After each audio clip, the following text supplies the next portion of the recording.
وقف بورڈ ترمیمی بل 2024 جو پارلیمنٹ میں پیش کیا گیا ہے، پارلیمنٹ میں اس کو فی الحال رد کر دیا گیا ہے، پاس نہیں ہوا۔ جوائنٹ پارلیمنٹری کمیٹی کے اندر یہ موجود ہے اور جوائنٹ پارلیمنٹری کمیٹی نے رائے مانگی ہے، تو اس لیے تمام حضرات سے، تمام خواتین سے، تمام مردوں سے، بہن بھائیوں سے سب سے گزارش ہے کہ سب اپنی اپنی رائے پیش کریں۔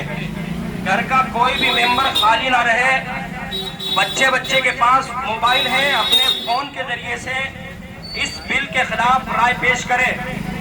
یاد رکھیے یہ بل اگر پاس ہو گیا تو ہماری مسجدیں چھن جائیں گی، مدارس چھن جائیں گے، قبرستان چھن جائیں گے، اور وقف بورڈ کی لاکھوں کی تعداد میں جو پراپرٹی ہے وہ سب چھن جائے گی۔ تو اس لیے آج بیداری کا ثبوت دیں۔ 13 تاریخ تک کا ہمارے پاس ٹائم ہے، ای میل کے ذریعے سے جوائنٹ پارلیمنٹری کمیٹی کو اپنی رائے پیش کریں۔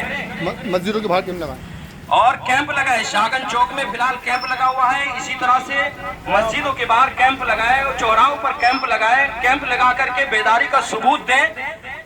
25 کروڑ مسلمانوں میں سے ابھی 1% کی بھی رائے نہیں آئی ہے، کتنے افسوس کی بات ہے۔ اس لیے بیداری کا ثبوت دیں، اپنے گھروں سے باہر نکلیں، اپنے دوست احباب کو لائیں، کیمپ لگا ہوا ہے، اور وقف بورڈ ترمیمی بل 2024 کے خلاف اپنی رائے پیش